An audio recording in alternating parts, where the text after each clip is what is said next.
Estamos iniciando mais um programa Viva a Voz Saúde pela rádio Nossa Senhora de Copacabana, Rio de Janeiro. Hoje é sábado de carnaval, dia 2 de março, e no Rio de Janeiro está um dia nublado. Felizmente a chuva está parando, choveu muito essa noite. Fiquei com pena do pessoal que desfilou pelo Grupo A na Marquês de Sapucaí, que tinha água até o meio da canela. E a gente que já viveu no mundo do samba, a gente sabe a importância do desfile, é o coroamento de um ano de trabalho.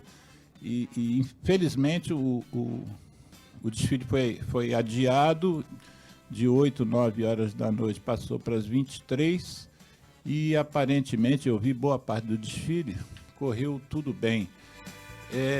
Nós temos a oportunidade de estar hoje aqui com a nossa querida Valéria Roças e Mauro Rego. Nós vamos conversar sobre a vida hoje num dia de alegria, de festa, no dia em que Rei Momo é que está mandando na cidade do Rio de Janeiro e no país. Nós vamos bater um papo sobre a vida, bater um papo. Nosso programa tem como foco a saúde, então a gente, na medida do possível, a gente tenta sempre colocar a saúde dentro dos temas que a gente traz aqui no programa, mas hoje nós não vamos falar especificamente sobre uma doença, uma síndrome, um processo clínico, apesar de a gente lamentar, e é bom a gente citar, o passamento de um menino de 7 anos, neto do ex-presidente Luiz Inácio da Silva, por uma doença muito grave, uma das doenças mais graves e agudas que se conhece, que é a meningite meningocócica. Essa doença, em determinadas situações, ela pode levar à morte até em menos de 24 horas entre a primeira manifestação de sintoma e o óbito. Essa doença tem como se prevenir, existe vacina para isso. Essa vacina não é permanente, você tem que renovar a vacina. A vacina existe nas unidades públicas de saúde e, obviamente, nas privadas. Nós recomendamos fortemente que as pessoas que não foram vacinadas, que pensem em buscar essa vacina. Essa doença não tem idade, obviamente ela é mais grave nas crianças abaixo de 5 anos, mas ela pode acometer qualquer faixa etária. Então, e as pessoas também, salvo algumas exceções, podem se vacinar em qualquer faixa etária. Pensem nisso, e nossos sentimentos ao ex-presidente e à sua família. Menino de 7 anos que nos deixou ontem por uma doença que deu entrada na unidade de saúde às 9 horas da manhã, pelo que eu li, e menos de 5 horas depois, infelizmente, o caso já tinha ido a óbito. Mas nós vamos conversar, então, sobre um aspecto da saúde que o que a gente pode fazer para fazer com que as pessoas tenham mais saúde? Porque, às vezes, a gente pensa que ter saúde é ter acesso ao SUS, é ter um plano de saúde, é ter dinheiro para comprar remédio, é ter acesso a médicos, ter acesso a procedimentos, às vezes caros, procedimentos cirúrgicos, tratamentos muitas vezes invasivos, diagnósticos invasivos, mas, na verdade, isso só não basta. Se isso só bastasse, a gente já teria resolvido boa parte das doenças que existem hoje no planeta, porque, mesmo com a dificuldade de acesso, mesmo com a falta de equidade, a gente sabe que tem... Eu cito um exemplo, uma coisa da minha área, que é a tuberculose, né? A gente já tem remédio para a tuberculose há mais de 60 anos. A bactéria é conhecida há mais de 100 anos. Mas a gente tem uma taxa de abandono do tratamento que, em alguns lugares, chega a 30%, 40%. A média brasileira está entre 12% e 15% de pessoas que têm o diagnóstico, têm acesso à medicação e abandonam o tratamento. Um outro aspecto que eu vivencio é a questão do uso do tabaco, que esse programa, inclusive, é uma iniciativa do Centro de Apoio ao Tabagista, e a gente milita no tabaco, pelo controle, há mais de 40 anos. E, não obstante a quantidade de informação que a gente tem, o acesso que as pessoas passaram a ter no Brasil ao tratamento para abandonar o fumo, a gente vê que nós temos ainda 20 milhões de fumantes, e o que é também, o que nos incomoda bastante, que o número de crianças e adolescentes que está começando a experimentar nicotina tem aumentado, e esses são os dados recentes do último Vigitel e da Pense, onde a gente achava que já estava com mais controle sobre esse problema. Estamos vendo que temos que trabalhar muito pela não experimentação. Então, eu vou passar aqui a palavra para a Valéria e depois para o Rego, para o Mauro Rego, para que eles se apresentem, digam como é que eles iniciaram a vida profissional deles, para depois a gente entrar efetivamente no tema do programa, que é a questão do diálogo para o tratamento, para o diálogo, para a gente tentar a saúde das pessoas. Vamos lá, Valéria, você primeiro as damas sempre. Oba. Então, muito prazer, gratidão, Alexandre, porque me convidou. A minha vida... Nossa, por você ter aceito, vocês terem aceito em pleno carnaval, sábado de carnaval. Né? E a gente ainda disfarçou a purpurina, olha, não dá nem para perceber. Cheio de bloco na rua para chegar aqui. Não é? O Alexandre é parceiro, companheiro. Temos uma história que a gente, sem sentir, foi se tocando, né? Eu sou sanitarista também, como o Alexandre. Minha área de formação é saúde bucal. Mas eu costumo dizer que eu não sou dentista, não. Eu conto para todo mundo que eu sou dentista, porque a minha especialidade é atender gente. E quando o Alexandre fala, né, da recorrência da tuberculose, quando a gente fala que a informação e a medicação não são suficientes, é muito usual quando o paciente chega no meu consultório. Eu sou clínica de manhã, de tarde eu vou contar para vocês o que eu faço, que é mais bacana do que ser clínica. Mas é muito comum quando o paciente senta que ele se desculpa, que ele fala, pô, doutor, minha mãe não teve grana, né? E aí eu tenho a boca assim, eu falo, olha, deixo claro, não existe nenhuma estatística que separe ricos e pobres. A doença, ela é democrática, ela causa em qualquer um. Então, o tempo todo, como sanitarista, eu entendo que buscar um diálogo que chegue próximo das pessoas é o meu grande desejo.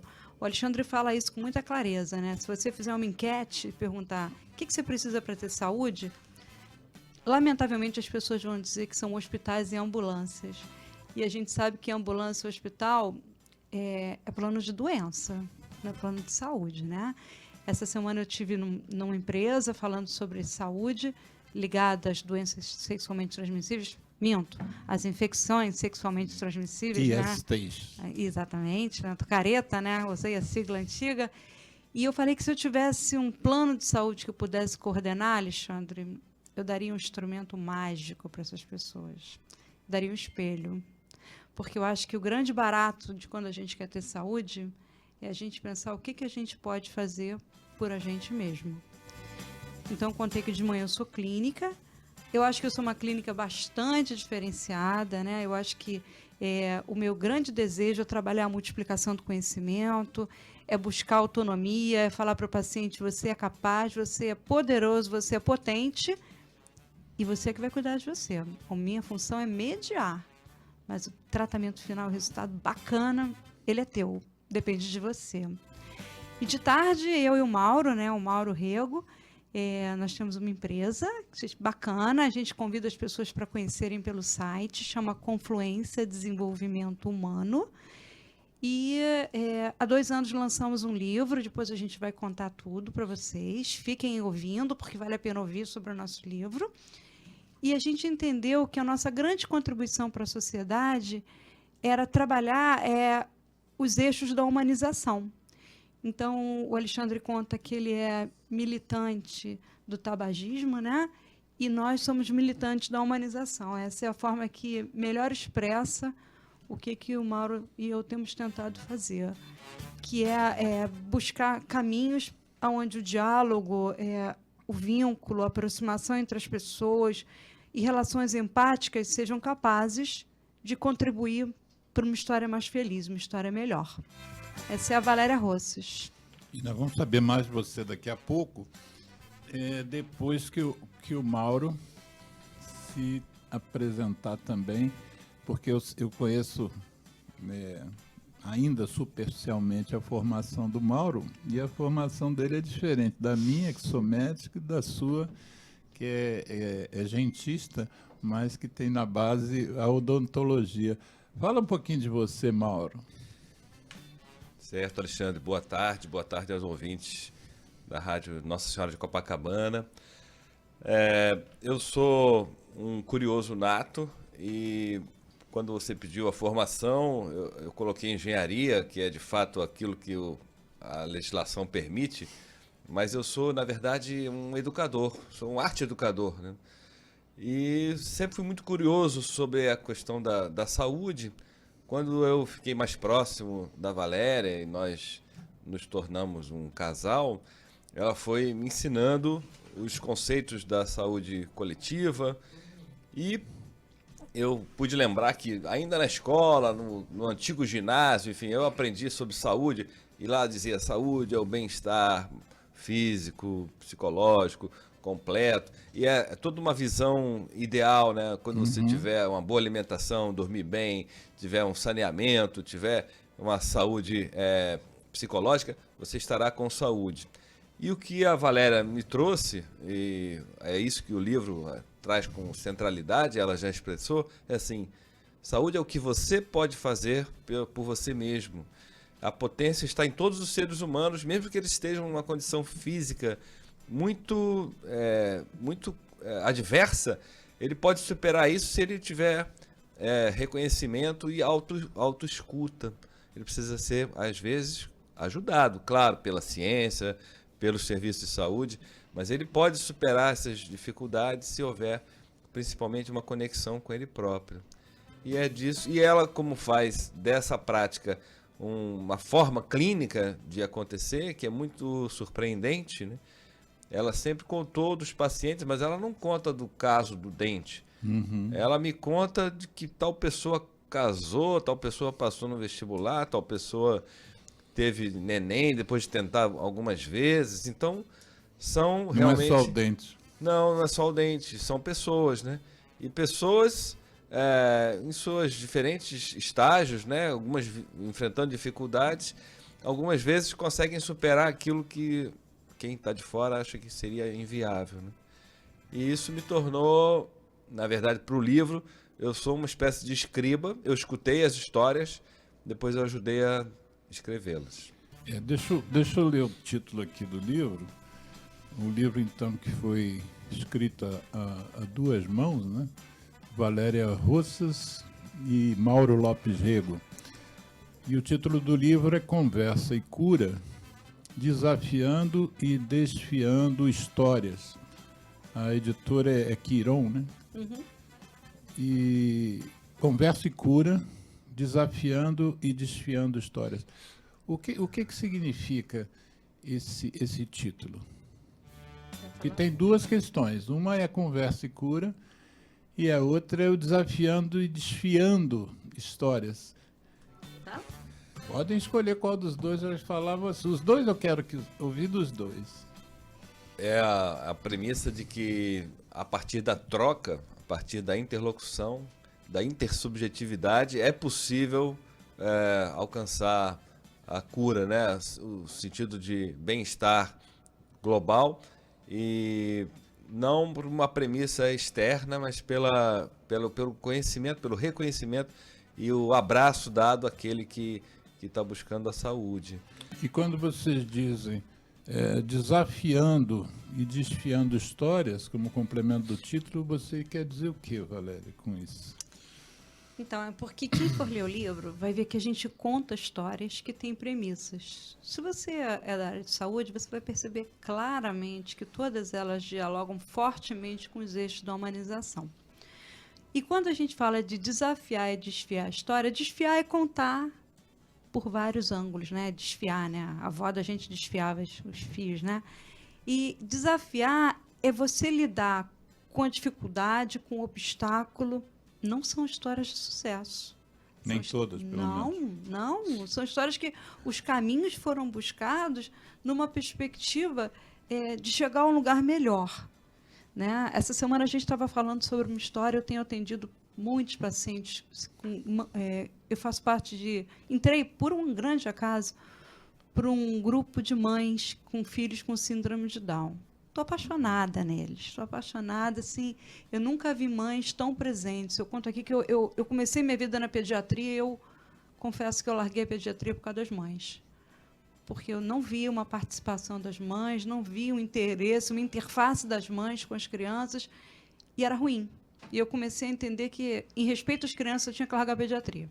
Mas eu voltei. Esse grupo de mães, ele está me trazendo de volta, eu tenho gratidão a eles por isso, né? E eu estava contando que... Isso emociona, hein? Nossa, muito bonito. Muito bonito. Elas têm muito orgulho daquelas crianças, e nós também. E foi bem bacana. Uma vez eu atendi uma menina, Isabela, que era uma gracinha de menina. E na minha ficha tem perguntas bem bacanas. Eu pergunto, por exemplo, o que você faz para ser feliz? Porque eu acho que se a pessoa me der uma boa dica, com absoluta certeza eu vou usar essa dica para melhor tratar aquela pessoa. Óbvio, né? Mas às vezes eu erro, Alexandre. Então, por exemplo, dessa vez eu errei, porque essa menina, o pai dela botou dançar. E ela falou, eu gosto de dançar, e eu subestimei isso. E aí ela tinha uma história, assim, não escovava o dente, não, Você sabe? subestimou o fato de que foi o pai que falou. Não, pior do que isso é porque ela reiterou na hora. Eu subestimei porque eu fui frágil, como todos, né? Não olhei para aquilo com a atenção que eu devia dar. E ela vinha recorrentemente com uma história de sangramento gengival. Para a plateia, sangramento gengival tem uma relação ultra direta com o fato de você não escovar legal os dentes, né? Eu costumo brincar que gengiva é menina, né? É frágil, sensível, né? Então, o jeito que ela tem de falar, cuida de mim, é sangrando. E eu não levei a sério aquela história daquela menina. E aí, passou um tempo, eu reolhei a ficha. Um dia eu olhei e falei, putz, estava ali, eu não vacilei, não prestei atenção. E aí, meu pacto com aquela menina ficou perfeito. Eu falava, uma dança escovando dentes por dia. E aí, uma dança dura 3 minutos, né? Se for uma dança de sofrência, dura, sei lá, 5 minutos, né? Mas que seja uma dança, uma balada qualquer. E a partir dali, eu comecei a entender que o jeito que eu tinha de me aproximar dela era através da dança. Claro. Cara, essa menina curou. E ela me deu a dica o tempo inteiro, eu estava ali. Entendeu? Então, desafiar e desfiar foi... Eu tive que me reinventar na minha relação com ela, como a maior parte que está escrita aqui. A gente fez questão absoluta de não escrever sucesso, a gente fez questão de escrever obstáculos sendo transpostos, e alguns até que a gente não conseguiu transpor. Né? E nessa menina foi perfeito, porque hoje ela tem saúde. Mas eu vou até fazer um convite aos nossos ouvintes para que eles tentem se lembrar da última vez que um profissional dito de saúde, e não um profissional de doença, nós nos rotulamos como os profissionais de saúde. Quando foi a última vez, ou se já houve alguma vez, em que o profissional, durante uma consulta, perguntou o que você faz para ser feliz, né? Eu estou me lembrando aqui, enfim, que além da questão que você trouxe, que é o tema do programa, né, que é o diálogo para a saúde, o que a gente percebe é que esse dito profissional de saúde, que a cada dia eu me questiono mais se ele é um profissional de saúde ou é um especialista em doenças, Sim. E a cada vez mais o diálogo está fora do set de atendimento, né? Quer dizer, eu me lembro de uma consulta que minha filha fez, que você conhece, Lívia. Ela procurou um médico pelo seguro-saúde dela, não era um conhecido meu, mas, enfim, nem precisaria ser. Mas o colega atendeu ela na sala de espera, porque ela tinha acabado de preencher a ficha, ele acabou uma consulta, olhou para ela, o que você está... Não, eu espirro, eu coço o nariz. Isso é rinite. Isso é rinite. Daí ele fez o diagnóstico, pediu uma série de exames. Na verdade, quando ela entrou no consultório dele, foi só... Para assinar a guia. Não, a guia ela assinou com a secretária, foi para receber o pedido de exame que ele já estava fazendo, então ela praticamente ficou 2 minutos dentro da sala dele, quer dizer, E se essa rinite tem alguma coisa porque ela não está sendo feliz, né? Como a sua pergunta. Enfim, ô Mauro, você disse que era engenheiro de formação, a sua formação de graduação, mas eu sei também que você fez um mestrado em administração, né? Aí você juntou. Aliás, o engenheiro ele tem parece que de todas as categorias, talvez tirando os administradores, é quem tem melhor sabe lidar com a administração, né? E você não só assumiu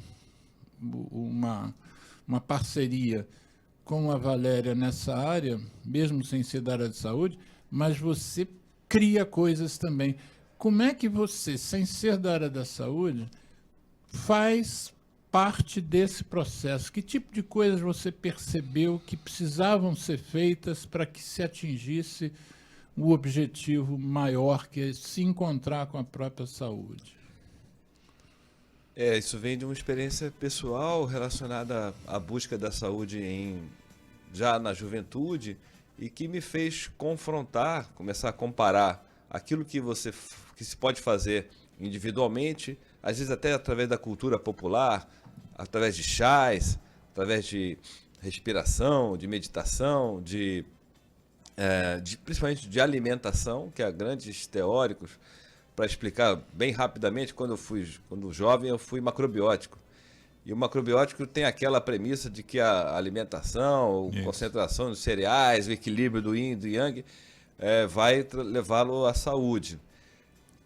Então eu li muito sobre isso e sempre tenho não é uma desconfiança, tentei ensinar para os filhos, quando a gente ouve um especialista, a gente tem que tentar entender as razões dele para depois tirar a própria conclusão. Uhum.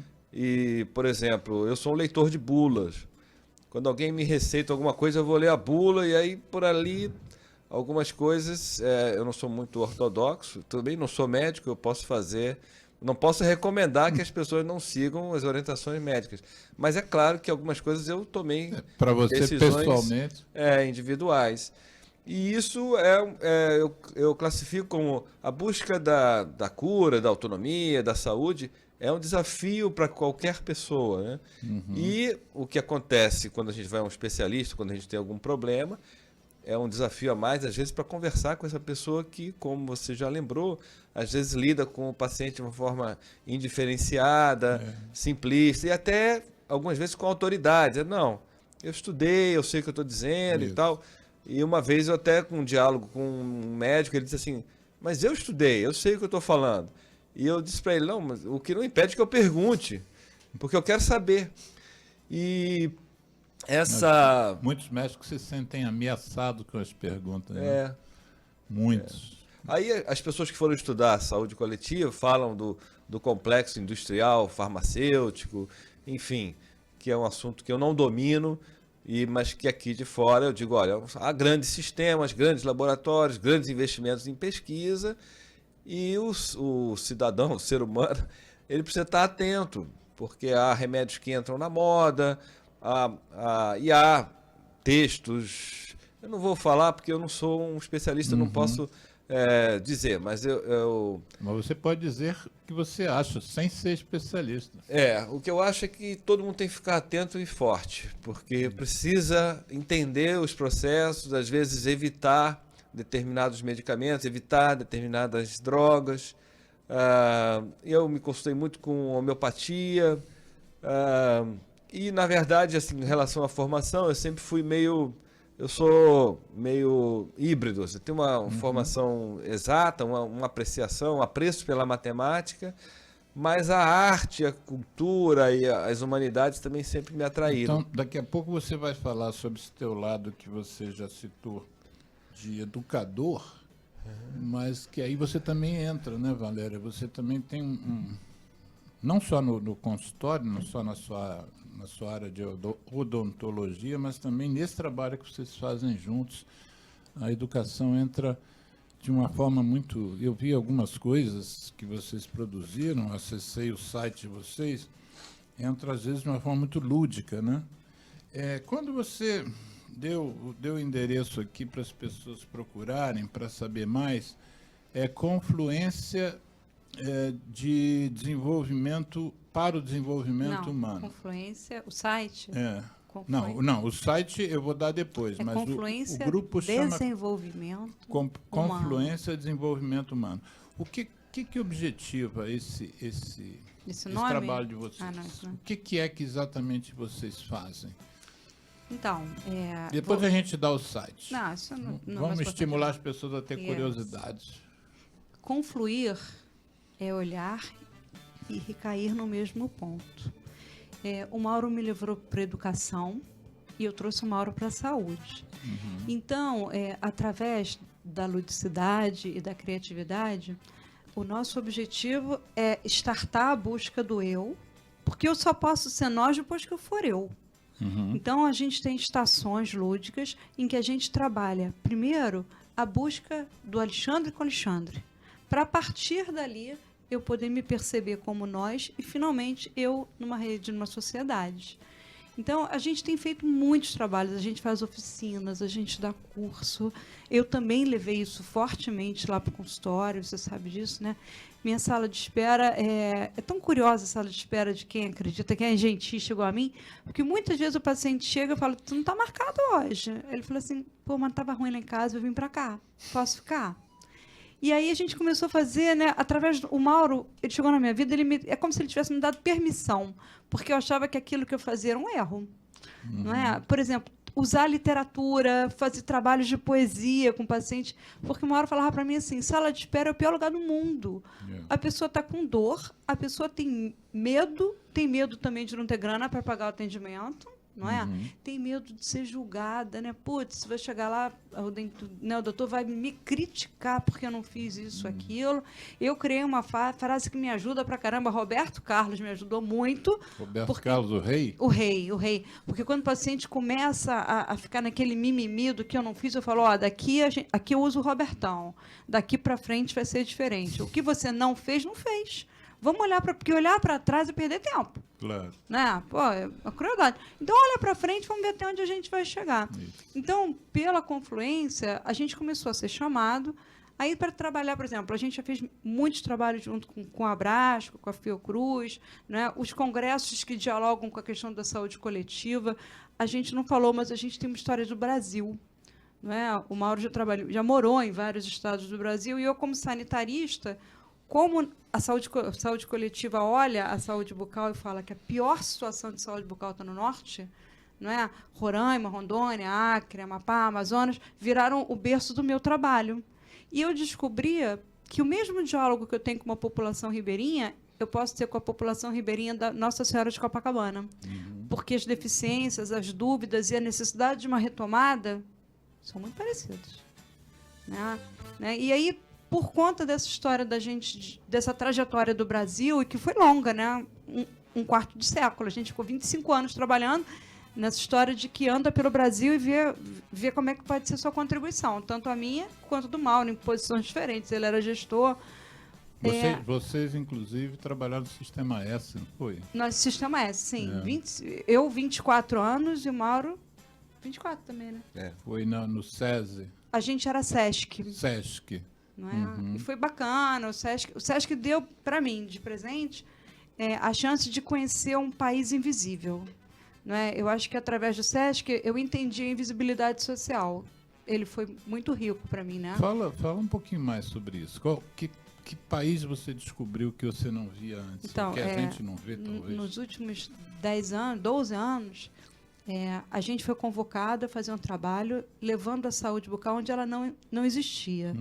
E aí é um país, o lado do país que foi esquecido. Eu me lembro perfeitamente daquela moça que falava do Brasil Legal. Como é que era o nome dela? Regina Casé. Regina Casé. E aqueles municípiozinhos pequenininhos, né, que ninguém nunca ia, era para esses que a gente ia. Não é? Então, era muito comum a gente ver pessoas que nunca na vida foram ao dentista. Muito comum. Muito comum.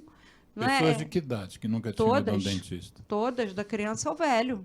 Velho que nunca tinha... Não é? O Ministério da Saúde ele fez uma pesquisa bacana em 2010 e que mostra, olha que legal, gente, que no nosso país hoje, 50% das crianças da região sudeste não tem mais cárie. legal, bacana. Mas nesse mesmo contexto, com as mesmas entrevistas, no mesmo olhar epidemiológico, lá no norte a cárie aumentou. Então aqui ela inexiste e lá, além de não diminuir, ela está aumentando.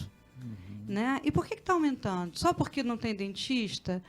Só porque não tem saneamento básico? A gente sabe que 40% dos domicílios no nosso país hoje ainda não tem saneamento básico. Será que só porque não tem escova e pasta de dente? Ou será que essa conjuntura e mais, será que a gente ficou refém de achar que eu não tenho direito de ter saúde? Porque eu acho que essa é a pior coisa, né? Aí eu moro lá no municípiozinho, lá no interior do Amapá, então... Por exemplo, para a gente chegar lá era muito divertido, Alexandre, porque era vai de avião. Por exemplo, eu tenho uma viagem que a gente fez que para eu chegar de Recife até o local, dentro do estado, dentro de Pernambuco, para eu chegar de Recife até esse município, eu demorei 12 horas. Dentro do mesmo estado, não é? Esse estado, para mim, também foi super bacana, porque eu burramente esqueci. A Suíça, você atravessa ela inteira, no seu sentido mais amplo, em 3 horas. Nossa. E Portugal, em 10 horas. Você atravessa Portugal. Pois é, eu fui para Moreilândia. De Moreilândia até Recife, eu demorei 12. Eu tive que voltar para São Paulo. De São Paulo, fui para o Ceará e para uma outra cidadezinha, para dessa cidadezinha chegar lá. E quando eu cheguei lá, foi muito curioso, Alexandre, porque quando eu esqueci o fio dental. Putz, e agora? Como é que vai ser, né? E aí, fui na farmácia. Aí, fio dental? Não. E aí foi bem bacana, que a equipe se propôs a fazer uma coisa super legal. Eles eram pobres, tudo casa de sapê, e tinha uma alegria, o hambúrguer da pracinha. Eles se reuniam... A carrocinha, porque era o dia do forró, né? É muito influenciado... Qual era o nome da cidade? Moreilândia. Moreilândia. Moreilândia, do lado, coladinha com a cidade lá do Gonzagão, Exu, né? Do Exu. É coladinha. Então, né? Então aí na pracinha tinha uma hamburgueria. Tinha um lugar. Isso, era a grande alegria deles. Então, qual foi o saque que a gente teve? Se o hambúrguer é o que te dá alegria, vamos aprender a fazer fio dental do saquinho do hambúrguer. Sacou?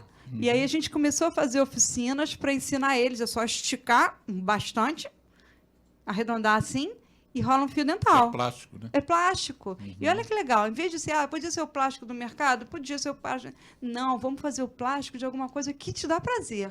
É igual a dança da menina que tinha gengivite. Igual a da dança da menina da gengivite. E aí foi super show, porque já tinha uma alegria, já tinha um mote da felicidade, era fácil, eu não precisava mandar ninguém para aquela pracinha, porque já era o espaço único que eles tinham. Eu me lembro que a gente tem um coordenador, que é o Vladimir Lucena, que é um cara fantástico, e que quando eu fui, ele foi para um lado, eu fui pelo outro. E ele falava para mim, me escrever, ele escrevia muito.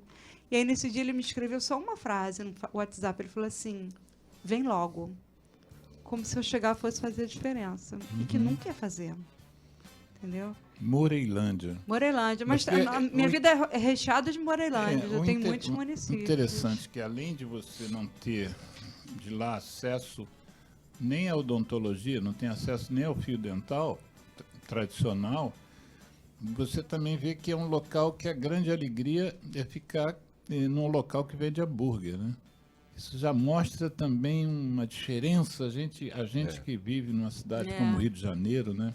Cheio de atrativos, e você não nem dá conta das possibilidades de uma cidade como a nossa. Você tem esse outro Brasil que você estava se referindo, também entra aí, né? A questão de... A cultura também está precisando. Será que não tem um lugar lá para o nego bater lata, uma coisa assim? Você em Moreilândia não tinha na época.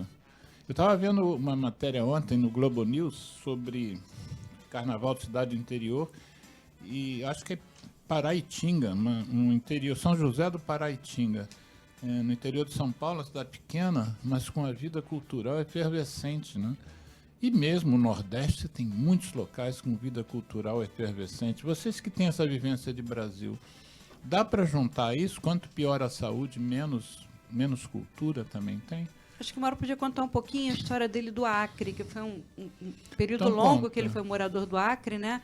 Conta. E que eu acho que tem muita coisa bacana para a gente contar do Acre. A gente é Lá- fã do Acre, tá? Lá em cima do norte. É verdade. Acre é terra da nossa candidata a presidente, né? Marina Silva. Marina Silva. João Donato. João Donato. A vivência no Acre foi muito, muito surpreendente para quem sai do Rio de Janeiro e encontra... Havia coisas no Acre absolutamente que eu não imaginava que existissem, né? Por exemplo, pessoas que vivem nos seringais, isoladas, e que recebiam as informações por rádio de ondas curtas.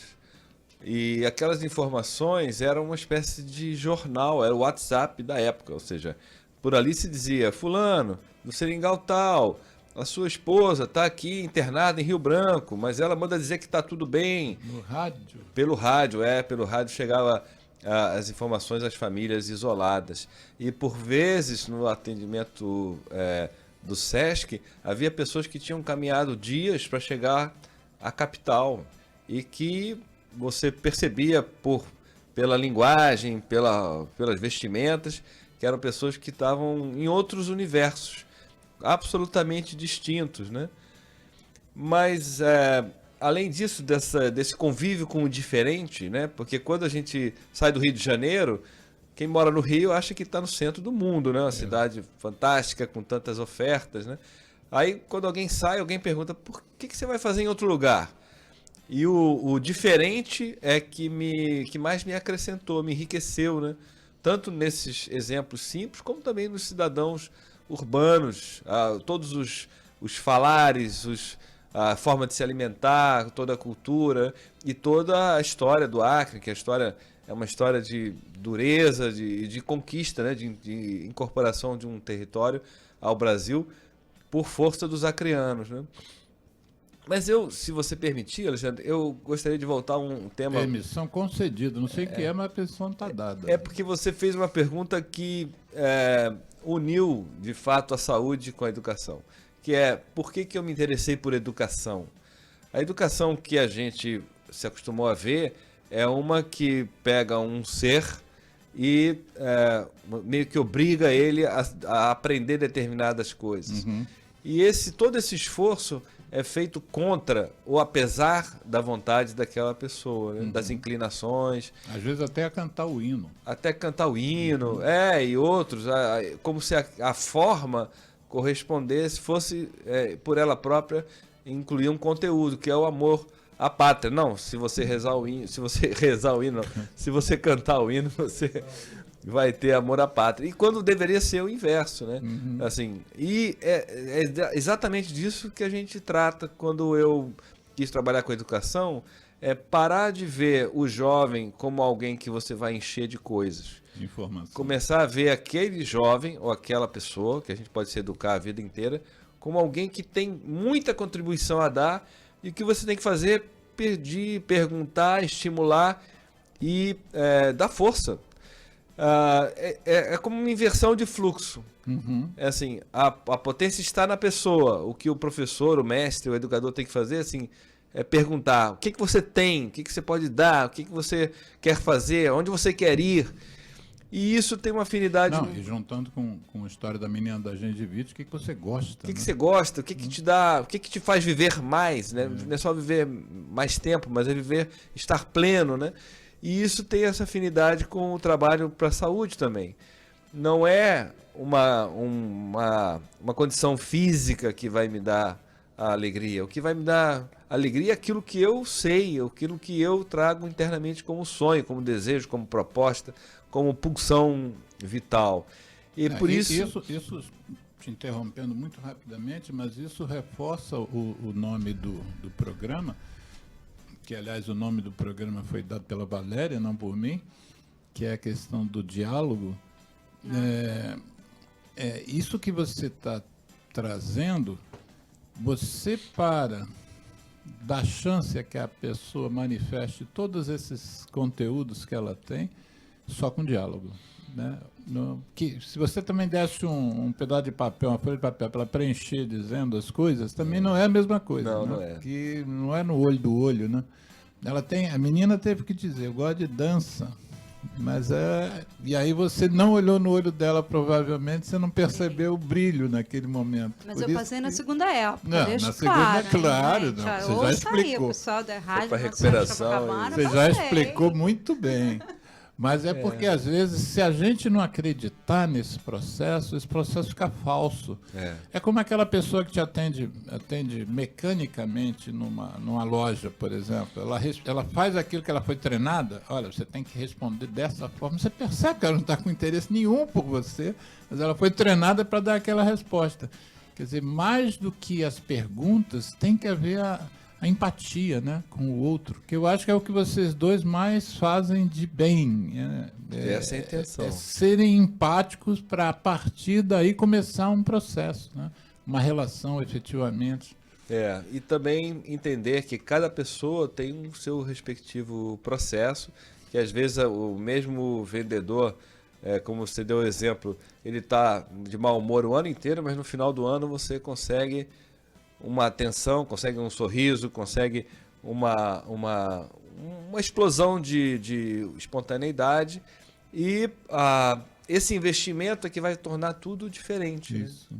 A isso. vida no sentido não da reprodução, o seu sentido intrínseco, né, que cada pessoa tem e pode dar. Mas isso chama bastante atenção, essa necessidade da empatia na formação dos profissionais na área de saúde, né? Eu nem falo das outras áreas que eu não domino. Devia ser uma cadeira, você Devia não ter uma acha? cadeira Claro. específica, né, que talvez até permeasse o curso todo, alguma coisa mais ampla do que a anatomia, que na minha época eram 2 anos, ou bioquímica, que era um período.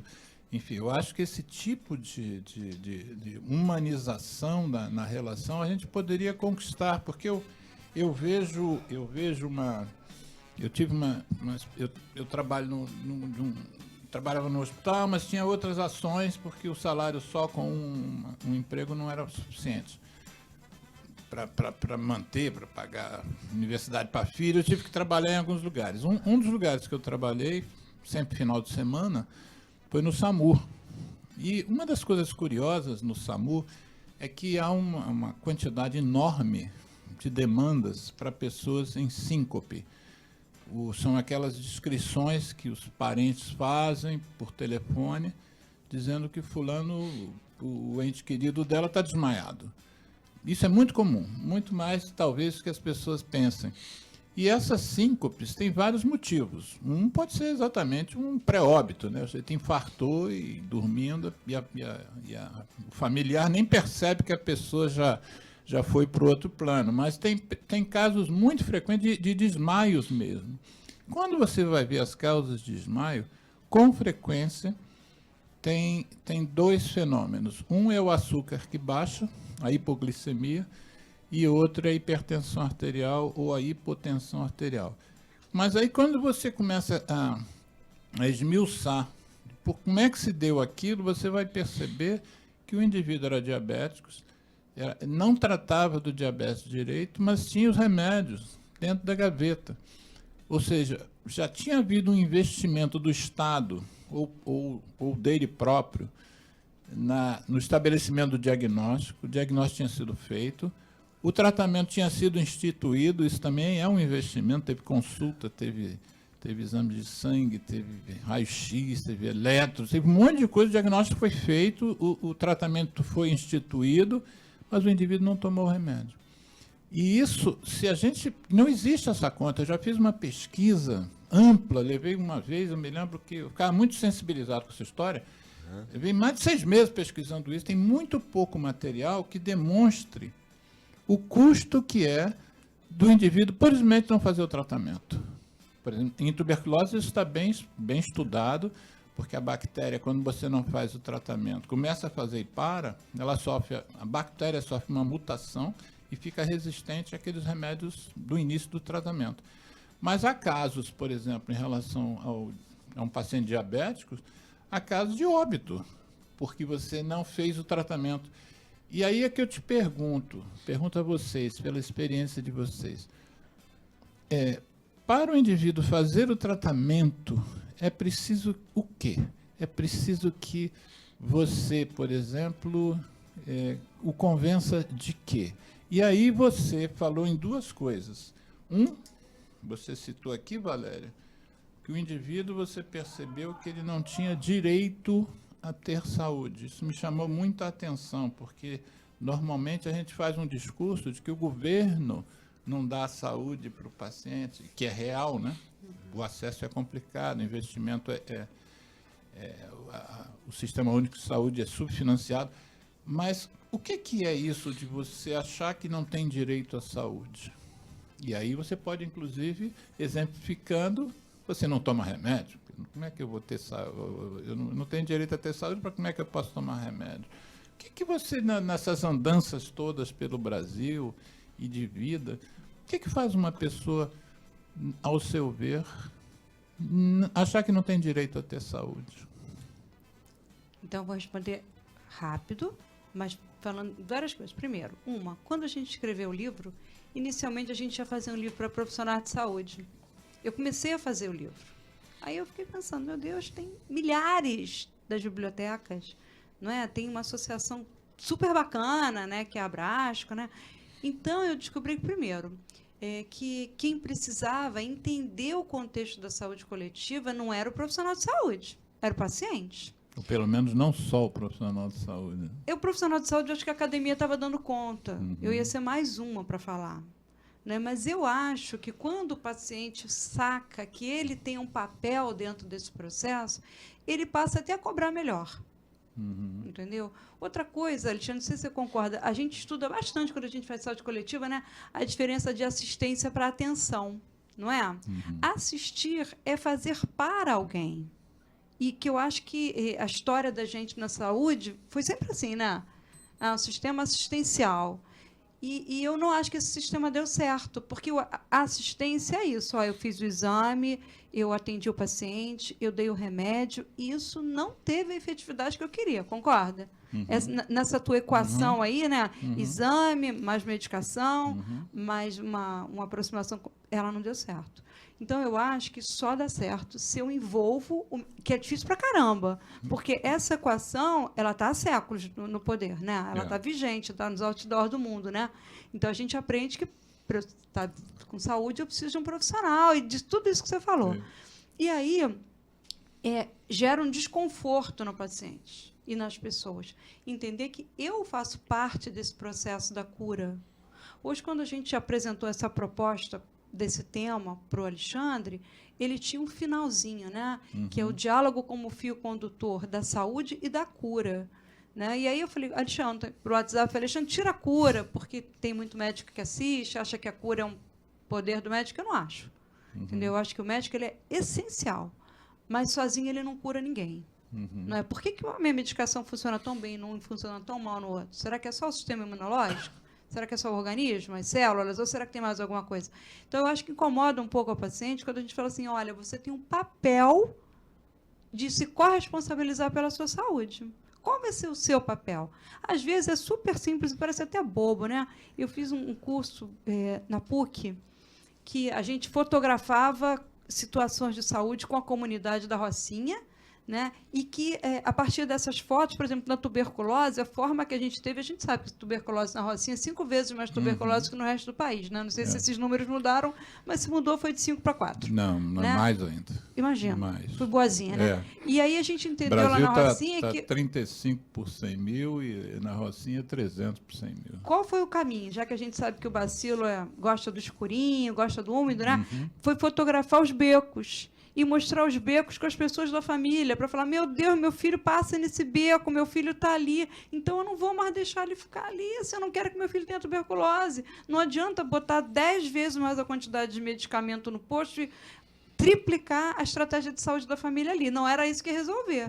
Então, ou envolve a comunidade para ela se ver, não é refém, não, é coparticipante do processo de saúde e doença, ou a gente fica falando sozinho. Aí fica pesadão, né? A gente está velhinho, de cabelo branco, né? Não dá para botar paciente nas costas e achar que eu vou levar ele sozinha. Não, você tem um papel. E aí, no consultório, às vezes até no nível ambulatorial, eu fotografo o paciente no celular dele, no meu não, porque o meu seria para levar para o congresso, no dele. E ele tem uma missão, ele tem que melhorar. E ele tem que me mostrar essa foto. Depois a gente fala, olha como você estava, olha como você está agora, e olha tudo que você conseguiu fazer por você. Aí eu brinco com eles que eu falo assim, eu quero morar em Paris, deixa eu morar lá, não quero ficar cuidando aqui de você. Cuida você de você. É claro que existem casos e casos, situações e situações. Mas eu não quero mais um paciente, não quero mais como uma população refém. Sim. Ela tem um papel, vamos botar ela para trabalhar junto, não é? E outra coisa importante, ver o que eu posso fazer pelo outro. Não é? Por exemplo, o tema do mês passado foi a dengue, né? E fala que 90% dos casos de dengue estão dentro das casas, não é isso? Então, eu tenho que olhar melhor para a minha casa, dos focos, isso, falei errado. Eu tenho que olhar para o foco da minha casa, mas se eu ver no do meu vizinho, eu tenho que falar dele também. Então, essa corresponsabilidade é sobre mim e sobre o outro. Sobre o outro. Não é isso? Isso. Mauro, completa. Vai completar daqui a pouquinho. Nós vamos fazer um intervalo para os ouvintes tomarem uma aguinha. Nós vamos colocar, Geraldo vai colocar 3 músicas, né, Geraldo? E daqui a 3 musiquinhas contadas no áudio, né, no relógio, daqui a 3 musiquinhas a gente volta com o Mauro, complementando a fala da Valéria.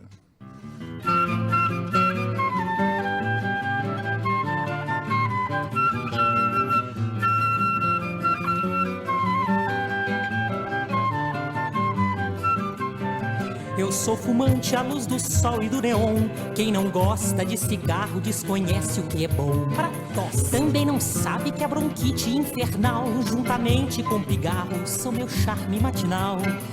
Vivo soprando por aí muita fumaça, com alegria, pose e graça, perfumando os salões. E assim de cores consegui os tons mais belos. São meus dentes amarelos e marrons os meus pulmões. Para meus brônquios, alcatrão é vitamina e a doce nicotina, esperança de troféu. Pois do tabaco hei de ter a minha flor, um fantástico tumor que me levará ao céu. Mas se não ganho, afinal, o caranguejo, ainda há um desejo que eu quero consumado. Já que eu não posso ter de tudo, eu quero parte, pelo menos um infarte pra também ser safenado. A impotência não assusta, camarada, vale mais uma tragada que o prazer sexual. Um enfisema não está fora dos meus planos, pois fumante há muitos anos, o evento é natural. Uma gastrite duodenal, uma esclerose, finalmente em dupla dose, sei que um dia vou ganhar. E vou vivendo assim feliz a minha vida, até que a morte bem sofrida possa então nos separar. Para meus brônquios, alcatrão é vitamina e a doce nicotina, esperança de troféu. Pois do tabaco hei de ter a minha flor, um fantástico tumor que me levará ao céu.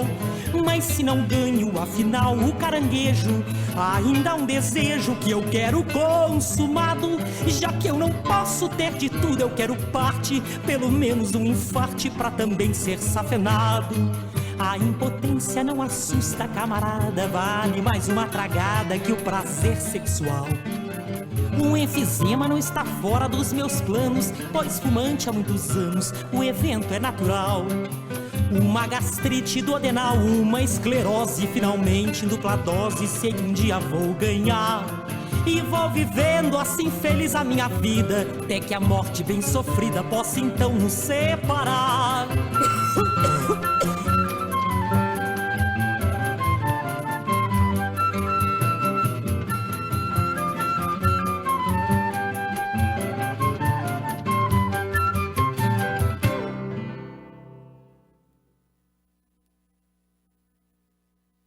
Eu me chamo Tony Garrido, junto de Vange Souza, a gente convida a dizer não ao cigarro, não ao tabaco.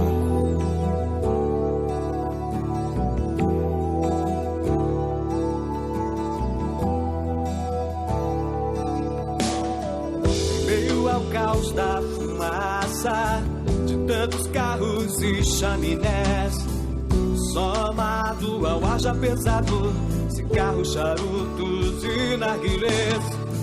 É feito estufa, é feito por cada um mais um contra, já são 2 a favor. A favor do ar mais saudável, apague o cigarro, acenda o amor. Eu trago a música, Soa bem ao meu e ao seu ouvido. eu trago a música, É o que temos sempre oferecido. eu trago a música. respiramos melhor o planeta e nós. Eu trago a música. Mundo sem tabaco, levante a sua voz.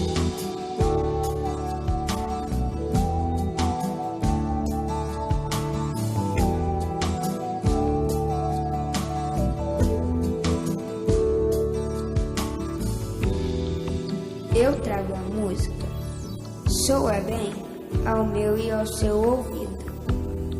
É o que temos, sempre oferecido. Eu trago a música, respiramos melhor o planeta e nós. Mundo sem tabaco, levante a sua voz. É feito estufa, é feito por cada um mais um contra, já são dois a favor. A favor do ar mais saudável, apague o cigarro, acenda o amor. Eu trago a música, Soa bem ao meu, ao seu ouvido. Eu trago a música. é o que temos, sempre oferecido. Eu trago a música. Respiramos melhor o planeta e nós. Eu trago a música. Mundo sem tabaco, levante sua voz.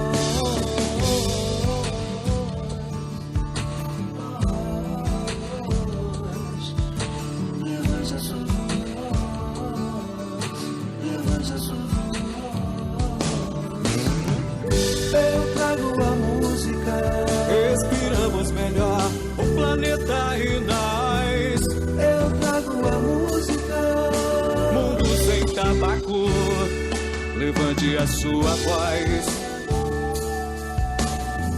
Eu me chamo Vange Souza, junto de Tony Garrido, a gente te convidou a dizer não ao cigarro, não ao tabaco.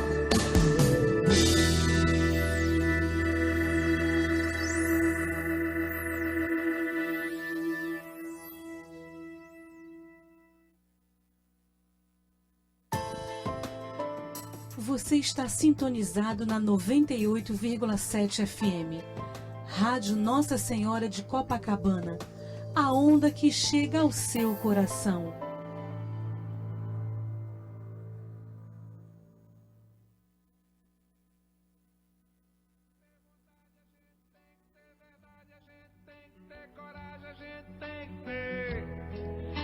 Ninguém precisa de você. Fumar pra quê? Sem você estou melhor. Porque meus sentidos me dão mais prazer. Sinto mais felicidade sem saudade de você. Sinto mais cheiro da flor que amor. Já nem lembro tanto de você. Conheci a liberdade de verdade. Fumar pra quê? Antes tarde do que nunca, nunca é tarde pra aprender. Nem foi difícil assim te esquecer. Tudo é questão de querer vencer. Saúde a gente tem que ter, vontade a gente tem que ter, verdade a gente tem que ter, coragem a gente tem que ter. Ninguém precisa de você. Fumar pra quê?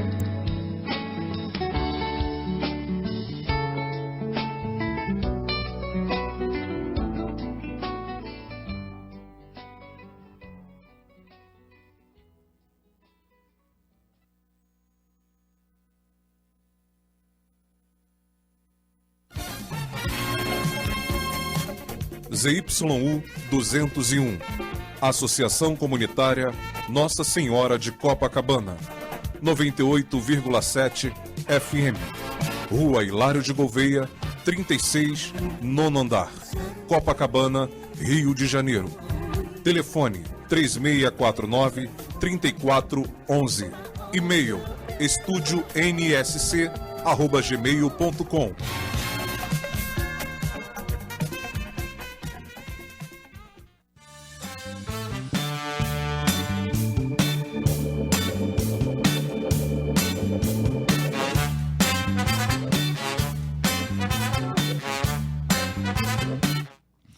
então, estamos reiniciando o programa Viva a Voz Saúde pela rádio NSC, Rádio Nossa Senhora de Copacabana, o programa deste sábado de Carnaval, em que eu entrevisto Valéria Roças e Mauro Rego. E o tema do programa é o diálogo como fio condutor para a saúde. Saúde não é só ausência de doenças, gente. Saúde não é só proporcionada por exames, consultas e medicamentos. Saúde também é uma opção, né? É um querer, né? De uma certa maneira também, né? Quando você, Valéria, falou da questão da saúde, eu anotei aqui porque eu achei muito interessante. Não, isso quem falou foi o Mauro, que saúde é o que você pode fazer por você mesmo. Isso é um conceito completamente diferente, né? Completamente diferente. E depois, Valéria disse que muita gente acha que não tem direito a ter saúde. Quer dizer, se você não percebe que você tem um papel nisso e ainda acha que você não tem direito, aí juntou a fome com a vontade de comer, né? A doença na certa, né? Nós interrompemos você na hora que... Nós fomos para o intervalo na hora que você ia falar. Vamos lá. Eu já tive, como todos nós, um pronto-socorro, e até conversamos com o pronto-socorro lá na cidade de Belém, como essas são situações limite, e eu imagino a sua surpresa ao ver que a pessoa teve uma síncope, um desmaio, quando o remédio que ela deveria tomar está na gaveta, né? E a minha interpretação modesta é de que algo se perdeu antes, algum vínculo dele próprio com a saúde, com a própria vida se perdeu em algum lugar, e que a tentativa do profissional e do sistema de saúde é assim, vamos superar isso com alguma forma. A forma vai ser o remédio. Agora você vai ter que tomar o remédio. Agora você viu o que aconteceu com você, né? E isso não passou pelo canal essencial, que seria o apreço à própria vida, a vontade de viver. Quer dizer, a gente quer viver para ser feliz, para ter alguma coisa que nos acrescenta, todo dia ser uma coisa diferente, uma coisa que vale a pena ser vivido, né? E é esse fio que se perdeu em algum lugar, e eu fico feliz com a sua visão, porque com a inconformidade, você se sente desafiado, você ficou, como você falou, semanas lidando com isso, né? E meses. Onde está essa junção que se perdeu?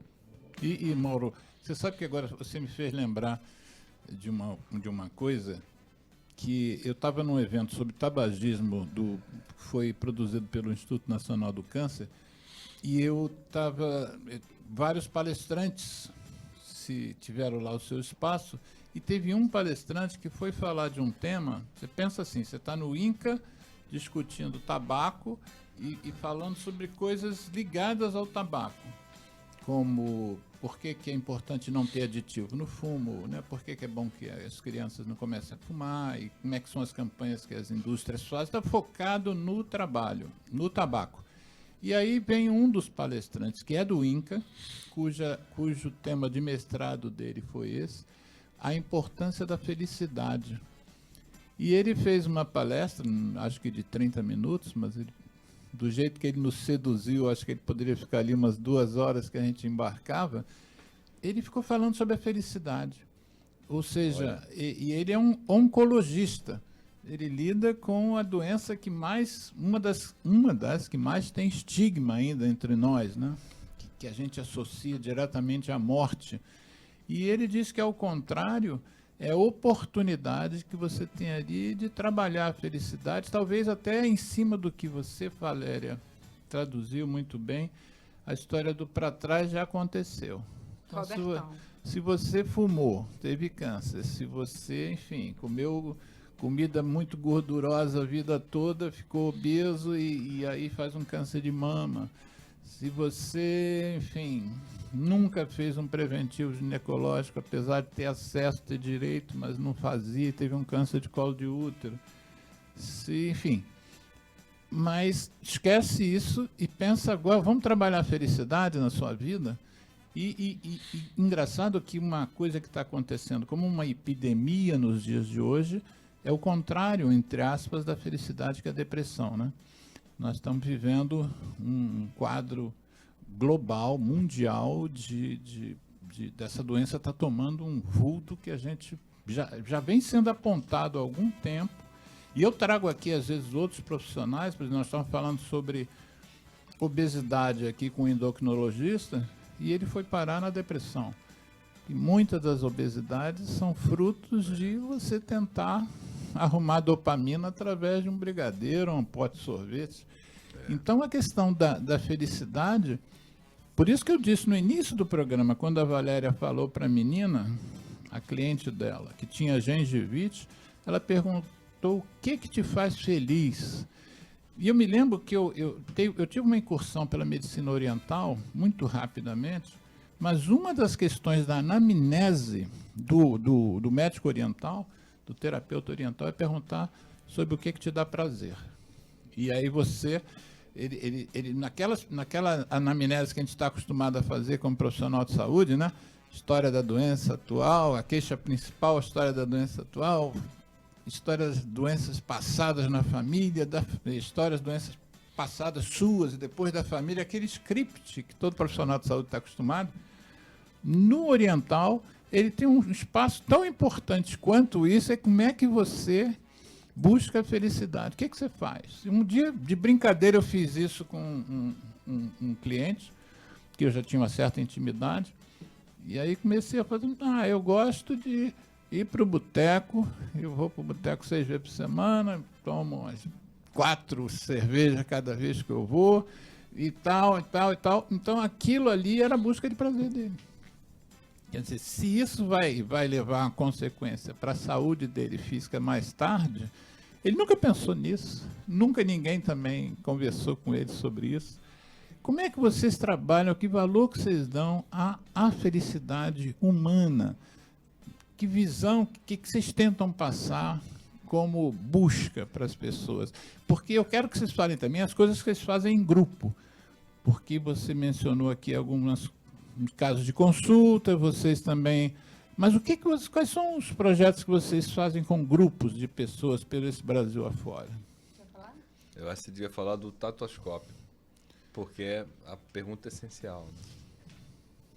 Então, Alexandre, eu acho que o que a gente faz mais... A gente já foi a vários estados do país, assim, para um projeto, que esse projeto coletivo, onde a gente começou essa carreira solo, quer dizer, que é uma carreira a 2, né? Esse é um projeto que começou há quase 3 anos, né, Mauro? Desde que a gente lançou o livro. Quando a gente lançou o livro, foi muito curioso que... Para quem está começando a ouvir o programa agora, o livro que ela está se referindo é o livro escrito pelos dois, Valéria Roças e Mauro Lopes Rego, chamado Conversa e Cura, desafiando e desfiando histórias. Então, ali o Mauro falou, olha, para as pessoas entenderem o contexto desse livro, a gente vai ter que cutucar elas. Então, aí o Mauro, formação de engenharia, falou, vou construir máquinas. E aí uma das primeiras máquinas que a gente construiu foi este objeto de altíssima tecnologia. Para quem está vendo pelo Facebook, tudo bem, mas para quem está só ouvindo...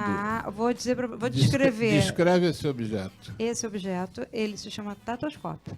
Ele é um objeto que a gente já usou na praça, já usou no país inteiro, e parece que ele é simples, porque também o que a gente tem tentado fazer, Alexandre, é construir nas simplicidades. Então descreve, são então, 2 funis. Ele é 2 funis e um fio condutor. E um conduíte plástico. E o objetivo dele é convidar as pessoas a ouvir seu coração. E para quem começou a ouvir agora, eu sou da área de saúde, né? Então, obviamente que eu fiz uma anamnese. E a primeira pergunta, a gente fala, olha, esse equipamento ele é tecnológico, mas ele é sensível. Então, você tem que fechar seus olhos, esquecer que tem gente em volta e você tem que se ouvir.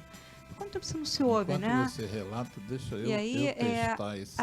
Ele funciona. O grandão é no ouvido e o pequenininho é no coração.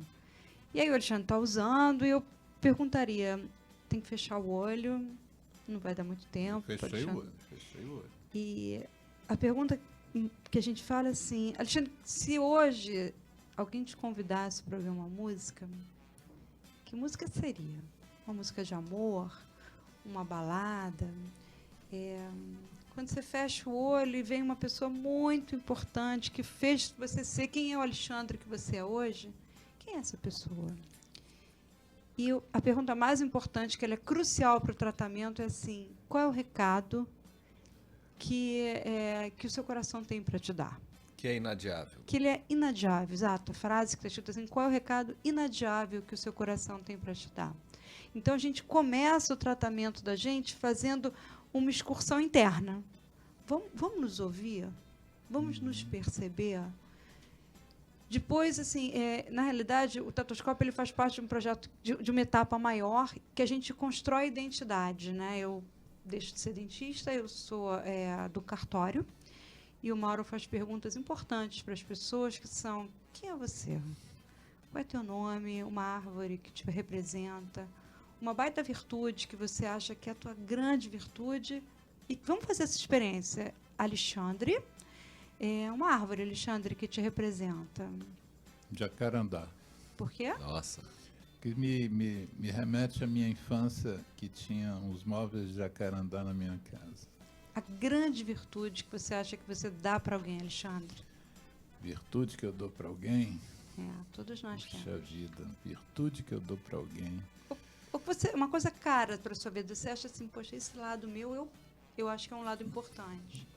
É tentar ajudar. E a pessoa que fez você ser esse Alexandre aí?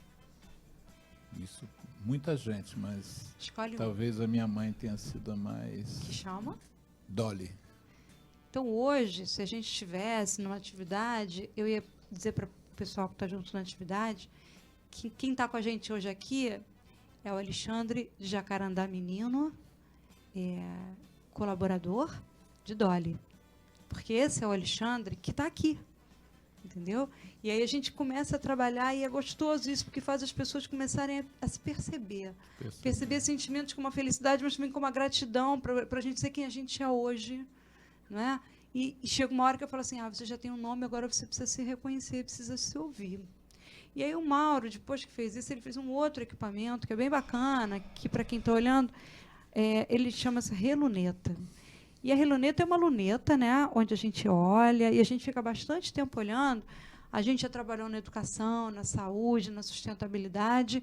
E a pergunta que a gente sempre conta é que dentro dela mora uma multidão de pessoas, Alexandre. Uhum. E a gente pergunta assim, quem que é a pessoa que você vê aí dentro? Aí o Alexandre está aqui, é a única pessoa que está aqui comigo pertinho. Tem o Geraldo também. E o Geraldo que está ali. Mora muita gente aí, Alexandre. Uhum. Às vezes a gente demora para enxergar quem está aí. Mas Aí eu tenho que me perguntar quem eu estou vendo aqui. quem é essa pessoa aí que você está olhando? Sabe falar alguma coisa sobre ela? Não, eu estou olhando... É fluxo livre de pensamento, não é isso? Eu estou olhando para Krishnamurti. Então, essa é a pessoa que está aí dentro. Quer falar dele para a gente? O Krishnamurti é uma... Para ela? Para errar. Krishnamurti é uma pessoa que eu tenho uma admiração grande, que já não está mais entre nós, que tem muitos livros, sem nunca ter escrito um livro. Ele tem o livro porque as pessoas redigiam as palestras que ele fazia, e talvez tenha sido a pessoa que eu tenha mais aprendido sobre a espiritualidade. E ela está aí dentro. Está aqui dentro. Ela é mágica. O recurso à ludicidade é uma forma de quebrar as amarras, quebrar todos aqueles ditos que não pode, não deve ser, e libertar a imaginação e o prazer de brincar, né? Que é aquilo que na infância nos dá tanta potência. Não, e quando vocês fazem isso num grupo, isso também aproxima o grupo, né? Total. Porque Vira um. me chamou a atenção você fazer o gesto com o... Como é que chama? Tatoscópio. Tem Tatoscópio. nome. Em que você bota no ouvido e na projeção do coração, e depois você falou para ouvir o que o seu coração está dizendo. Para você. Para você. Isso aqui é o importante, aqui que ele está dizendo para você, porque parece que a gente passa a vida inteira sem ouvir aquilo, e deve ser uma aflição para o nosso coração, né? Tentar fazer um contato conosco e a gente não está ali para ele, não presta atenção no que ele está dizendo. E ele está o tempo inteiro batendo e disponível para te contar alguma coisa. Exatamente. Você sabe, Alexandre, que a gente fez um trabalho, uma vez a gente foi fazer uma oficina no Acre, o Acre de novo, né? Aqui até eu quero mencionar que tem um acriano muito querido, que é o Jorge Ney, e que está aí nos ouvindo. Tá nos ouvindo. Bacana, Jorge, Alô, legal. Jorge. E aí, se quiser ligar para cá e falar alguma coisa, liga, Jorge, se você estiver o ouvindo. prefixo é 21 21 3649 3411. Prefixo do Rio 21 3649 3411. Tem tempo de você participar. Fala. Então, o que eu achei bacana é que a gente foi fazer um trabalho no Acre e um dos grupos, a gente trabalha por grupos, né? Mauro vai saber me dizer da secretaria. No Acre tem uma Secretaria de Humanização do Governo do Estado. E existe em outros estados uma secretaria com esse... Não. Eu também não me lembro. Acreditamos que não. Foi iniciativa do governador anterior, que era médico. Então talvez aí Era o Tião Viana? Tião Viana. Mas conta que bacana que foi isso, Mauro. Secretaria. Então, a pessoa que foi convidada para instaurar essa secretaria, ela é uma pessoa do teatro, e ela fez... É muito interessante, ela foi nomeada antes para o PROCON, e ela começou, a partir de técnicas de teatralização, de representação, de encenação, a lidar com todas as questões relativas ao conflito que o direito do consumidor traz entre prestadores ou vendedores, enfim, e o próprio consumidor final. E essa mesma metodologia foi levada para fazer uma Secretaria de Humanização que começou a pensar a humanização dentro do Estado, como política de qualidade de vida, de atendimento e de apoio aos servidores do Estado, que frequentemente estão aí na área de segurança, em várias áreas de extremo estresse, sobrecarga. Mesmo os profissionais na área de saúde, né? Também os da sob saúde. Estresse permanente, lidando com vidas humanas, muitas vezes sem condições. E essa equipe começou a fazer um trabalho permanente e com programação junto a todos os funcionários. Eu vou fazer uma pesquisa sobre essa questão da Secretaria de Educação, porque vou uma fazer uma equipe pesquisa para saber muito bacana, mas o que onde eu é achei que existe bacana, isso. Foi muito interessante. E o mais bacana é que, como eles faziam isso o tempo todo, quando nós fomos e fizemos uma oficina com eles, eles disseram: a gente nunca faz para nós mesmos. Foi um parêntese, né? Porque a obrigação deles era fazer para os outros. Né? Então foi muito rico, que eram pessoas com um grau de jogo de cintura, maleabilidade, adesão às atividades muito excepcional. Mas eles reconheceram o valor daquilo que eles faziam neles próprios, daquilo que eles fazem. Né? Parece que já existem outras iniciativas similares. E a humanização é o que eu costumo dizer para os meus amigos educadores. A Política Nacional de Humanização é uma coisa que deve orgulhar todo brasileiro. Ela é um facho de luz. Eu que sou de outra área, eu fico lamentando que a educação não tenha conseguido traçar coisas tão claras e tão necessárias para incorporar essa política. Né? Incorporar, trazer os conceitos. Então, a Política Nacional de Humanização, é claro que a gente ouve muitas críticas, mas as críticas são presas ao que a realidade nos traz.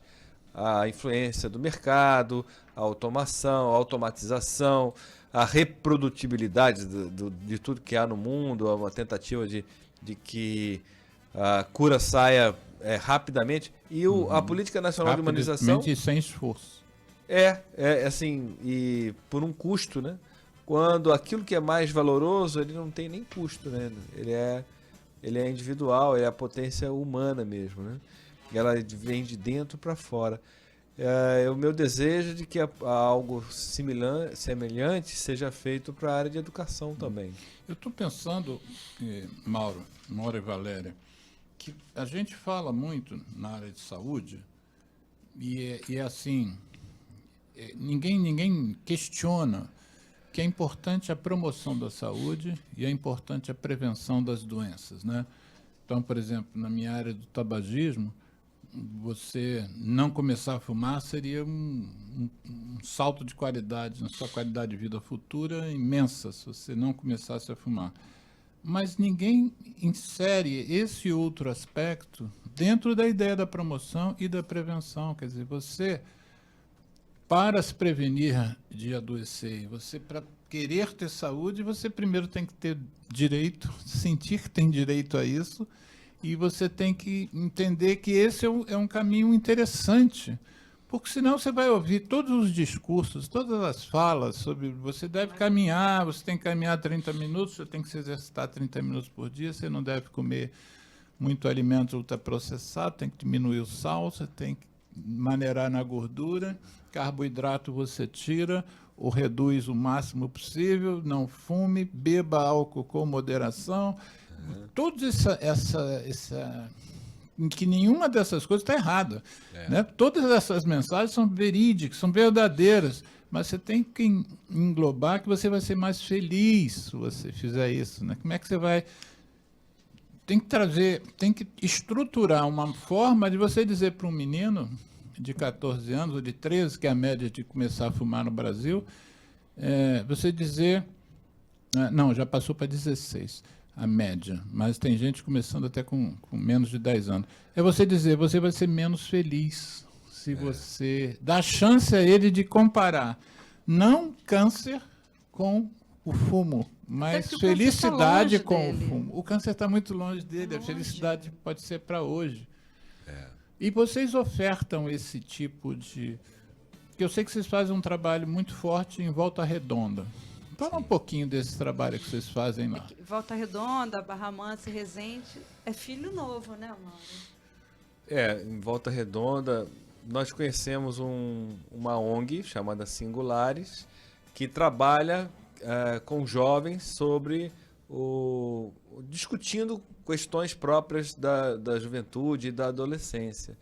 E é um trabalho muito extenso, e que já tem, vamos dizer, na origem, já tem 15 anos que ele é realizado, e desde 2011 ele conta com o apoio de uma empresa multinacional para conversar com todos os jovens das escolas públicas sobre o consumo, aquilo que nos faz bem e aquilo que não faz, aquilo que deve ser na medida, o nome do projeto é Na Medida, e aquilo que deve ser entendido suas consequências antes da ingestão. Então ele não é, o que mais me atraiu é porque ele preserva aquela educação que eu tinha mencionado aqui. Não é obrigando, nem ameaçando, nem compelindo, coagindo alguém que a gente consegue os resultados duradouros, né? É conversando com as pessoas, e ele é feito essencialmente através de conversas. Já houve um tempo que ele aconteceu. Deixa eu te interromper para você seguir nessa lógica de raciocínio. Essa ONG já existia. Já. Qual é o diferencial que vocês aportaram para esse trabalho? Por que vocês são importantes para esse trabalho a partir de então? A nossa contribuição é exatamente na concepção, no desenvolvimento de atividades lúdicas, que é todo realizado com ludicidade, com dinâmicas e todo esse conhecimento que a gente leva no sentido do valor do jogo, a compreensão, a adequação aos diversos públicos. Então vocês transformaram isso que já era bem feito lá, vamos dizer, vocês acrescentaram... A gente acrescentou, não transformou, na verdade temos pouco tempo de adesão e o trabalho já é bastante consistente. Porque a Valéria me fala com muito carinho desse trabalho, né? Ela fala quando os olhos dela chegam a brilhar quando ela fala. Inclusive, você estava lá agora, esse final da semana. Cheguei de lá ontem. É porque eu acho que, na realidade, a gente buscava pessoas que acreditassem nesse poder de sensibilizar o outro pela troca, né, e jovens. E eu acho que a gente encontrou uma sintonia, né? Nós conhecemos o Bruno Marcato, que é o presidente da ONG, e que desenvolve vários trabalhos, o Na Medida é um. Os educadores, você tem vontade de botar eles no colo e levar para casa. Né, eles são jovens, eles foram crescendo e a gente começou a acompanhar essas atividades dentro. Primeiro a gente foi fazer um trabalho de capacitação da equipe, que já é super capacitada, a gente só foi mostrar outras tecnologias. E aí, quando a gente entra nas salas de aula e vê aquele movimento dos alunos, sabe? E assim, o aluno, muito curioso, que a primeira coisa que ele fala, assim, no final tem uma avaliação. Puxa, a gente foi ouvido. Alguém se importou com o que a gente pensa, não é? Em vez de você vir com uma função prescritiva, entendeu? Não faça isso, não faça aquilo, mude Receita isso. de bolo, né? Não. O E tem diálogo muita tá- música, muito movimento de corpo. Eles têm essa dinâmica. Você perguntou, né, se a gente incorporou coisas. Você pode ter certeza absoluta que eles incorporaram nas nossas práticas. Depois do Na Medida, eu acho que a gente começou a fazer um trabalho paralelo com o Na Medida, que é em empresas. E eu acho que a gente tem buscado muito usar um pouco da tecnologia do Na Medida das nossas práticas, né? O Bruno é uma pessoa que usa o corpo. Se ele tivesse aqui, ele já ia falar 2 palmas para quem já fumou o cigarro, teve prazer, anda para trás quem perdeu alguma oportunidade por causa disso. Ele é um usuário do corpo e da alma. E aí eu acho que a gente encontrou foi uma grande sintonia do nosso trabalho com o Bruno. Né? Acho que é necessário explicar que há uma intenção de expandir. Então a nossa presença vai ao encontro também no sentido de estruturação, no sentido de alcançar outros municípios, porque os resultados são muito interessantes, né? O resultado quantitativo e qualitativo pode ser explicado por meio de pesquisa, mas um sinal que eu acho muito positivo é que a gente anda na rua com a camiseta do projeto e os alunos vêm conversar com a gente, acenam de longe, e, enfim, estabeleceu-se um vínculo que não um vínculo afetivo, que não é da obrigação nem da ameaça, é o vínculo do vamos aprender juntos, vamos trocar e vamos ser felizes. Eu acho bacana a gente ouvir essas experiências, porque a gente está vivendo um momento meio sombrio no país, né? Um momento de muita violência verbal, violência física. A gente fez um programa recentemente sobre feminicídio.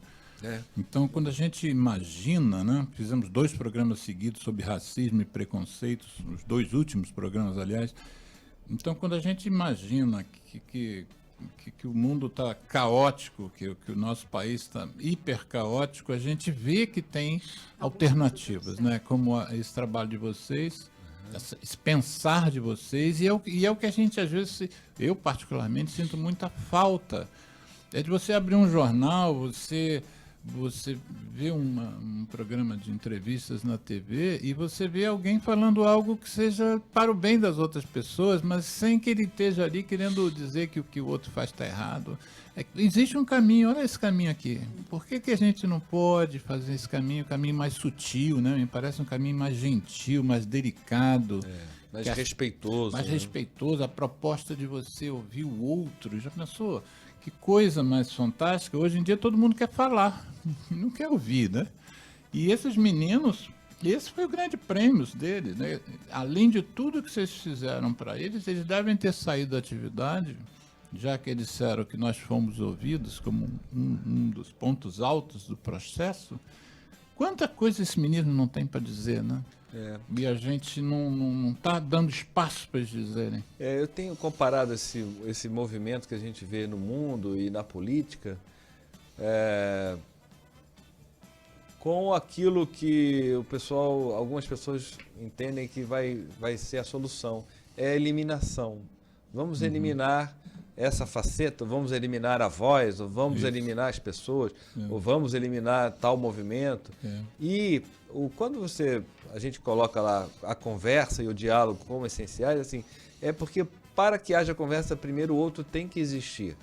O outro, aquela condição, aquela natureza, aquela dor, a dor no sentido de ser reconhecida, até a medicina oriental ela fala um pouco sobre isso. Se a dor esteja com ela e não tente eliminá-la, não tente afastá-la, né? É isso que une todos esses contextos. Para que haja diálogo, o outro tem que ter permissão para que ele exista. E a lógica da eliminação, ela tem um custo. Ela tem um custo, primeiro, de eliminar a diversidade, da violência natural, enfim, de todo aquele saldo negativo que a gente tem quando elimina alguém. No programa que a gente fez, nos programas que a gente fez sobre racismo e preconceitos, uma das questões evidentes foi que existiria no mundo uma tendência a você ter uma classe dominante para que o poder fosse mais fácil de ser conduzido, né? Então, se você tem o homem adulto branco como o dominante do planeta, você tem que afastar o que não é branco, o que é preto, o que é vermelho, o que é amarelo, e aí depois que você afastou isso tudo, você tem que encontrar outras formas de reduzir o grupo, aí você vai afastar o que é pobre, o que vem de uma região do país que você considera XYZ, o que tem uma orientação sexual diferente, e aí você tem um grupo bem pequeno, né, de seres que estão mandando. Os estudos, inclusive, num dos programas que a gente fez sobre racismo, tinha um economista, e uma das coisas que eu tinha ouvido muito falar e perguntei a ele se era verdade que metade do dinheiro do planeta estaria na mão de 200 famílias. E ele concordou, uma coisa que a gente lê muito salpicado, né? 200 famílias no planeta detêm metade do dinheiro de um planeta que tem 7 bilhões de pessoas, né? Para você conseguir essa concentração de recursos, é com muita eliminação do que pode ser eliminado na cabeça desse grupo, né? E aí vocês dizem que para haver diálogo, o outro tem que existir. Tem que ser reconhecido. Uma das coisas que a gente está fazendo, e eu estou lutando muito por isso, e inclusive pegando experiências de fora do Brasil em relação aos meninos e meninas não começarem a fumar, é uma questão chamada de protagonismo juvenil. Como é que vocês veem a ideia do protagonismo? Sim, vocês é que estão propondo esse processo, mas eles precisam protagonizar isso. Não sei se no momento do processo, um pouco depois que vocês saírem. Como é que vocês trabalham isso com eles? O projeto, como a Valéria falou, desenhado pelo Bruno Marcato, ele já prevê não só as oficinas, as vivências dentro de sala de aula, mas prevê também atividades artísticas e culturais, onde exatamente o jovem é convidado a exercer o protagonismo, no sentido de se expressar, no sentido de escolher programação, de fazer eventos, e convidar artistas a se apresentarem. E a arte, ela tem esse dom, né? Ela está falando de ludicidade, está falando de liberdade, está falando de individualidade de uma maneira muito potente. Nós acreditamos que esse seja um caminho para ativar esse ser pleno de potencialidade. Que é o jovem. E convidar. Que é o jovem, não, somos todos. Né? Somos todos. Mas no caso, o seu público, você está se referindo ao jovem. Isso, é porque o jovem, ele é sempre visto como... Sempre não. Muitas vezes ele é visto como alguém que vai alcançar um determinado papel que é próximo ao meu, né? Ou que é próximo que a sociedade valoriza. Ou então, se a gente pensar nisso que eu acabei de falar sobre esses grupos dominantes, o macho adulto branco não inclui o jovem. E não inclui o velho. Né? Isso. Para ele ser alguém na vida, ele vai ter que ter uma profissão, vai ter que ter... O jovem não faz parte desse grupo dominante, não. Pois é. Tem que ficar quieto e não se manifestar muito. Ao mesmo tempo, ele traz tanta potência, tanta vontade de transformar o mundo, tanta vontade de se manifestar, de se expressar. Dentro dessa lógica do tabagismo, eu tenho acompanhado os movimentos nos Estados Unidos em que os jovens são estimulados a eles levarem a boa nova do não fumar para os seus pares. E eles são estimulados aos 18 anos de idade, por exemplo, como agora recentemente em Honolulu, uma menina de 18 anos fez uma lei proibindo que o adulto fume, que um fumante fume num carro que tenha menor de idade. Então ela passou por todo o processo de criação de uma lei, empoderou-a no sentido de como é que se faz lei nos Estados Unidos, e ela passou a ser uma líder no meio dos seus pares. Mas infelizmente, o nosso programa está chegando no final, mas voltando ao início do programa, hoje é sábado de carnaval. E existem uma série de orientações que a saúde pública vem fazendo em relação ao carnaval, e eu pediria que vocês falassem como é que vocês dariam essa orientação? Como é que seria a roupa dessa orientação para 2 temas importantes no carnaval? Beber e dirigir A gente sabe que o índice de acidentes aumenta muito com essa associação e muito no carnaval. E a segunda questão é a exposição sexual desprotegida e o risco da gente, então, se infectar com infecções sexualmente transmissíveis.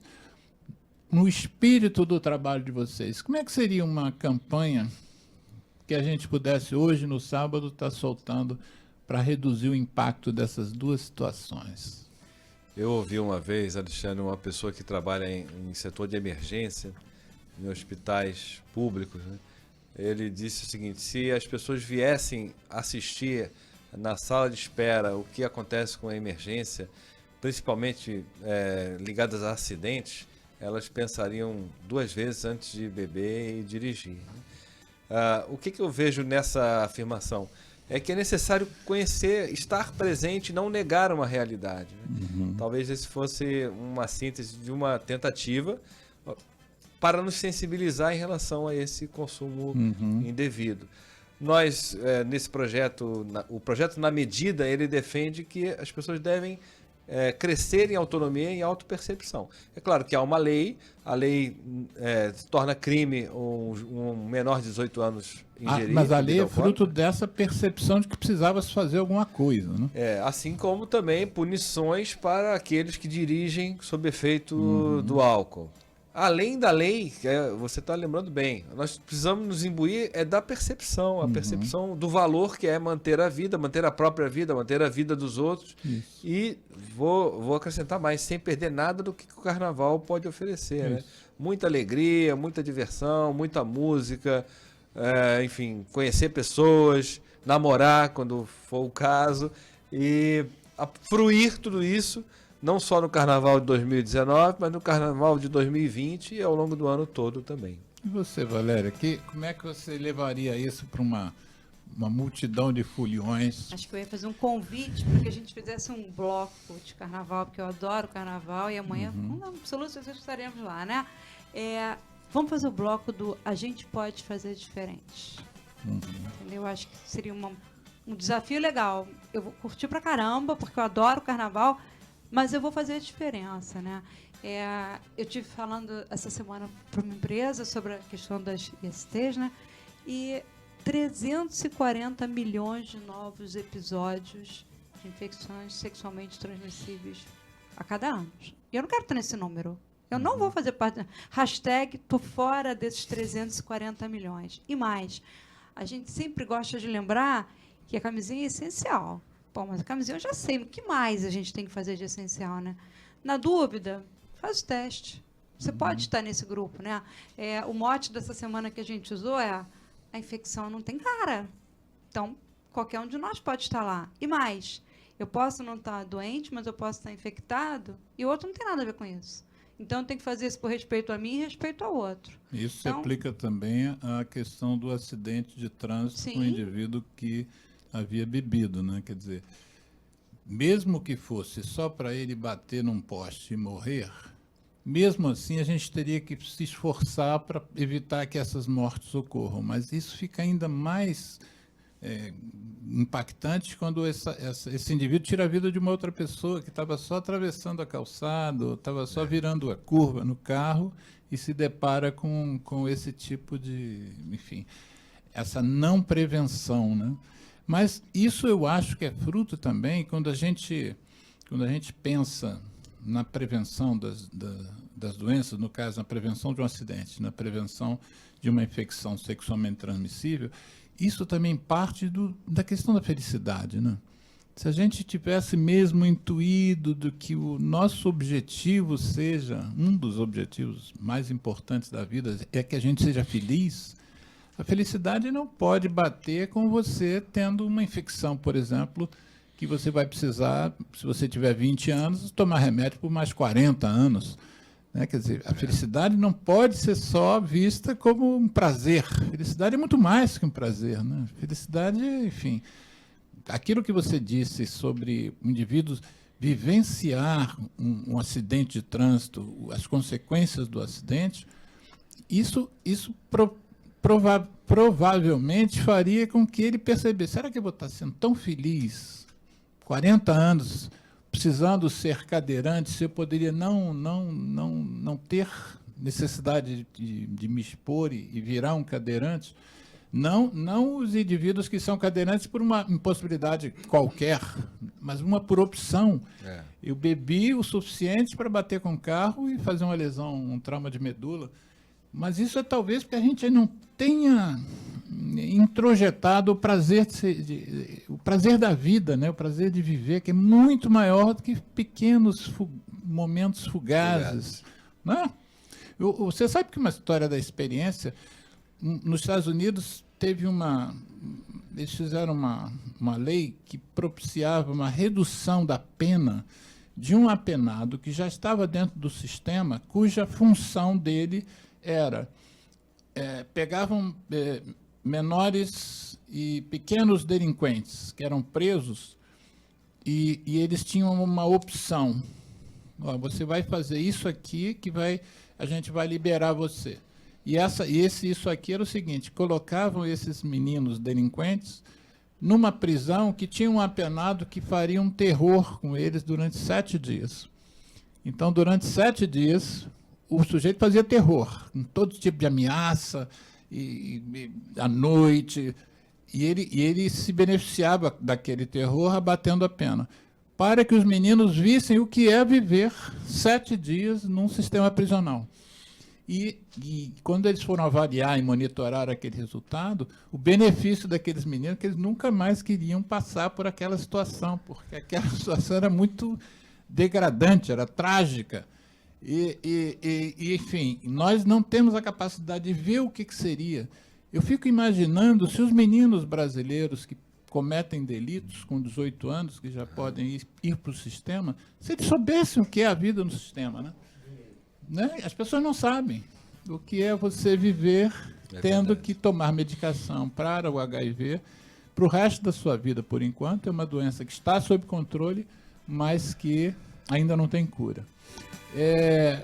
Eu quero me despedir de vocês. E a gente quer agradecer, né? Foi bacana. Muito bom. Você é entrevistador e tanto, Alexandre. Nossa, começou a desfiar tudo e no final... Eu espero que a gente possa fazer um outro programa Tomara. Só para falar sobre humanização, com exemplos bastante para as pessoas se sensibilizarem e tomarem e seguirem esse caminho.